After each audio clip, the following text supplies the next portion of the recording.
আপনাদের সকলকে প্রথমে জানাই প্রাক শারদীয়ার অভিনন্দন ও শুভেচ্ছা। আমরা প্রতি বছরের ন্যায় এবছরও দুর্গাপুজোয় লাহুল স্পিতি ট্যুরে যাচ্ছি। কল্পেশ্বরের আশীর্বাদ সঙ্গে অবশ্যই দুর্গা মায়ের আশীর্বাদ নিয়ে আমরা যাত্রা শুরু করছি। আশা করি প্রতি বছরের ন্যায় এবছরও আমাদের ট্যুর খুব ভালো হবে। যাত্রা মান্নাপাড়া বারোয়ারি দুর্গোৎসব কমিটির আয়োজিত এই পূজা মণ্ডপ দেখছেন, যদিও এখনও সম্পূর্ণ হয়নি। থিমের কিছুটা অংশ দেখে আমরা রওনা দিলাম আমাদের ভ্রমণে। কিচেনের সমস্ত সরঞ্জাম নিয়ে আমরা এই গাড়ি করে রওনা দিলাম হাওড়া স্টেশনের দিকে। এই সারা সপ্তাহ বৃষ্টির মধ্যেই যাচ্ছে, আজকেও কিন্তু যেতে যেতে আমরা বৃষ্টির সম্মুখীন হলাম।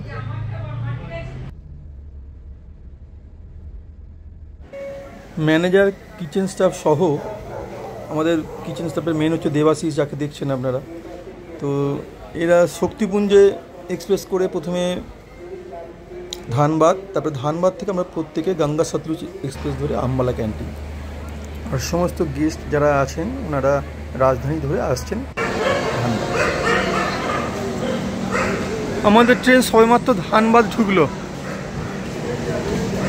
কিন্তু দুঃখের বিষয় যে সাঁতরাগাছিতে প্রচণ্ড জ্যামের জন্য আমাদের একটি পরিবার আসতে পারেননি, এই ট্রেন ধরতে পারেননি। দেখা যাক আগামীকাল ওনাদের ফ্লাইটের কোনো ব্যবস্থা করে আনা যায় কি না।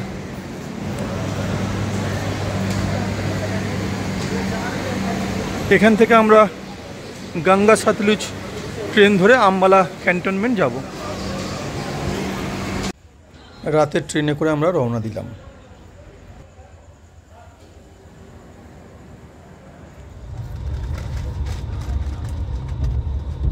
পরের দিন সকালবেলা উঠেই কাশফুলের এই দৃশ্য, যেটা প্রতিটা বাঙালিরই দুর্গাপুজোর সময় একটা অন্যরকম লাগে।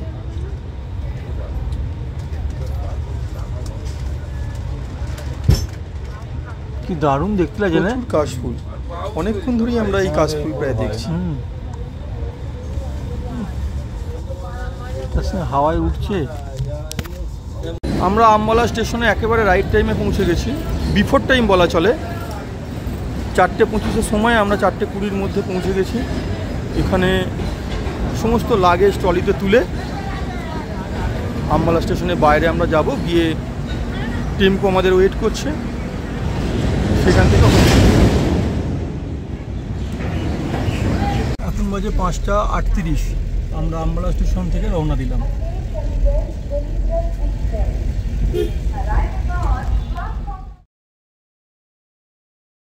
স্টেশন থেকে বেরিয়ে কিছুক্ষণের মধ্যেই একটি পাঞ্জাবি ধাবাতে আমরা দাঁড়ালাম।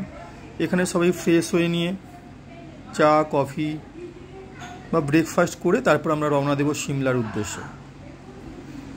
তবে পশ্চিমবাংলায় যে সমস্ত ধাবা আমরা দেখি রাস্তার ধারে, তার সঙ্গে কিন্তু পাঞ্জাবি ধাবাগুলোর অনেক পার্থক্য দেখতেই পাচ্ছেন। সকালবেলা যে হোটেলটায় ঢুকেছি দেখুন কি সুন্দর সাজানো গোছানো। ফ্লাওয়ার স্ট্যান্ডগুলো সাইকেলের মডেলে খুব সুন্দর দেখতে লাগবে।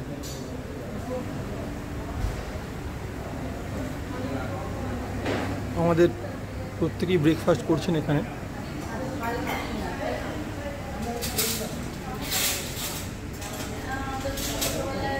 সকালে এই হোটেলে বা ধাবাতে দাঁড়ানোর মেন উদ্দেশ্য হচ্ছে এই টয়লেটের জন্য। প্রত্যেকে 2 দিন প্রায় ট্রেন জার্নি করে আমরা এসেছি, সেক্ষেত্রে একটা ভালো টয়লেটের প্রয়োজন ছিল।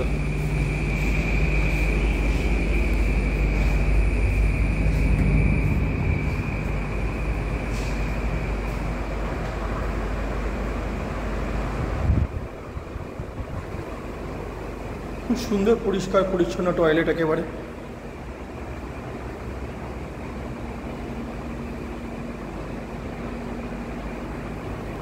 তো রাতে যারা ট্রেন জার্নি করে আসবেন, এই ধরনের টয়লেট দেখে আপনারা চা খেতে বা ব্রেকফাস্ট করতে ঢুকতে পারেন।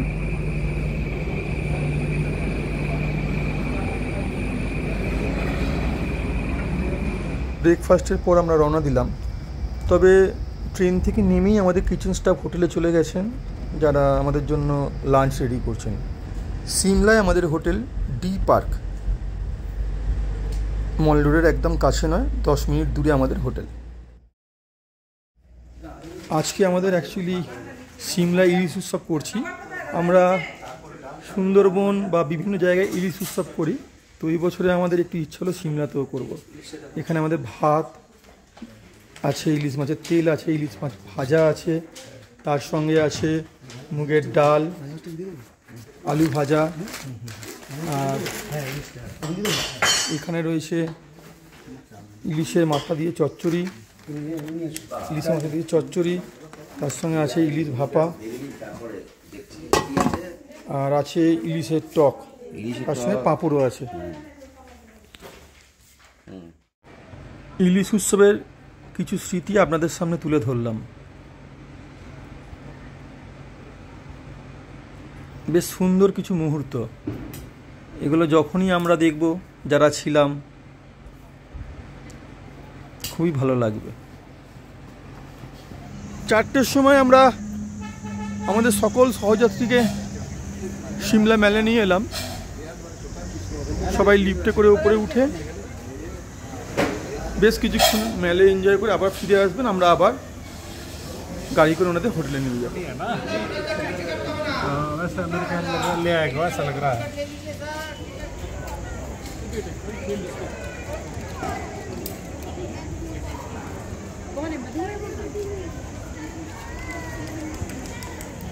ডি পার্কের একটা রুম আপনাদের দেখিয়ে দিই, যদিও অগোছালো হয়ে গেছে। আমরা সকালবেলা এসেছি কিন্তু কোনো রকম ভিডিও করার সুযোগ পাইনি। এই হচ্ছে ডি পার্কের আমরা যে রুমে আছি।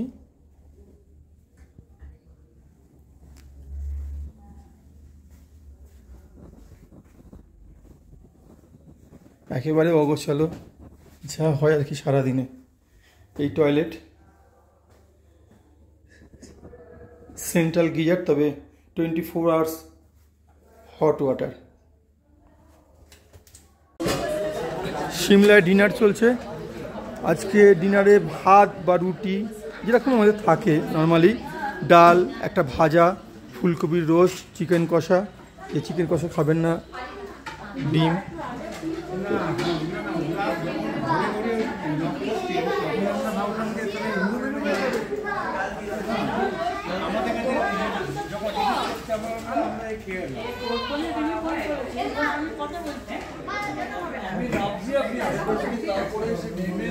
আরে নামছি মানে কি, আমার ওখান থেকে নেবে আমি মিষ্টির কাছে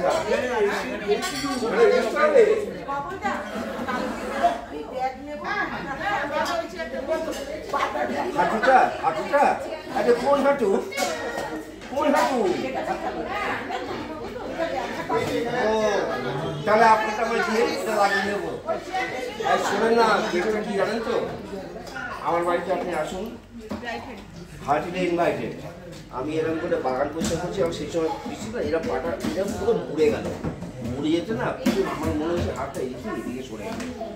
চেপে চুপে কোনো রকমে বসিয়েছি, সেই থেকেই আমার হাঁটুটা দেয়।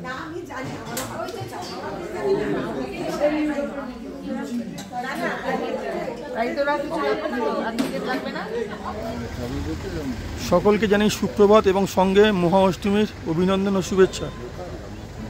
আজ 30শে সেপ্টেম্বর আমরা সিমলা থেকে সারাহানের দিকে রওনা দিলাম।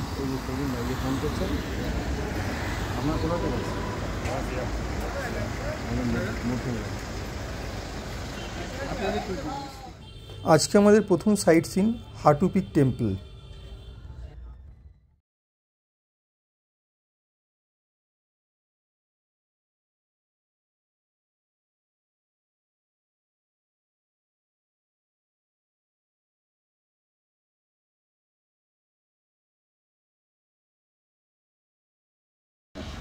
সারহান যাবার পথে যারা হাটু পিক টেম্পলে যাবেন, এইখান থেকে ছোট গাড়ি নিয়ে আবার যেতে হবে। এখান থেকে 7 কিলোমিটার, অর্থাৎ নারকান্ডা এসে 7 কিলোমিটার হাটু পিক টেম্পল আমরা দেখাবো।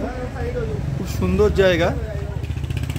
এখানে কিন্তু আপনাদের বড় টেম্পো ট্রাভেলার যাবে না, এখানে 4 সিটার 6 সিটার এই ধরনের কার যাবে।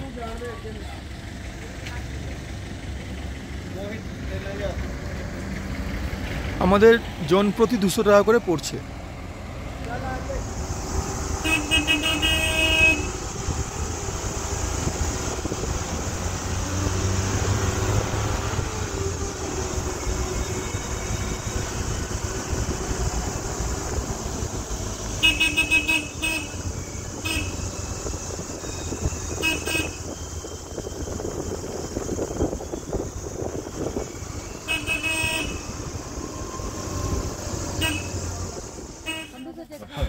হাটুপিক মন্দির নারকান্ডা থেকে 7 কিলোমিটার ভিতরে।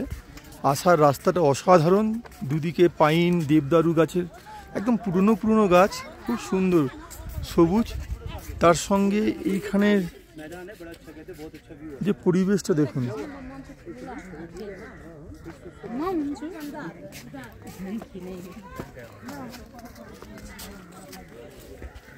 নিচে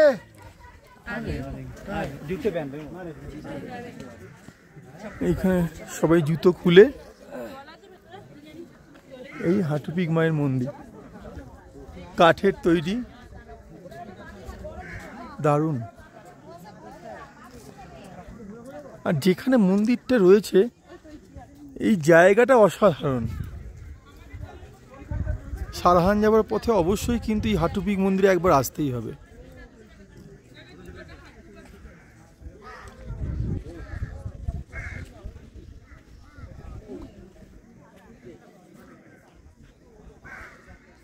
হাটুপিক মন্দিরে এখানে এই ভিউ পয়েন্ট, দারুণ জায়গা, এখানে আপনারা আসতেই পারেন। কিন্তু আমাদের হাতে সময় খুব কম থাকায় আমরা সবাই এখানে ভিজিট করতে পারলাম না। 2-1 জন অবশ্যই এসেছেন, চলে যাচ্ছি কারণ আজকে দুর্গাপূজার মহাষ্টমী। সারাহানের ভীমাকালী মন্দিরে গিয়ে সবাই আরতি দেখবেন একসঙ্গে। হাটুপিক পিকের হাইট 3400 মিটার। এই যে দেখতেই পাচ্ছেন লেখা আছে প্রায় 11,000 ফিট। তবে সেরকম হাওয়া বা ঠান্ডা কিন্তু এখানে নেই।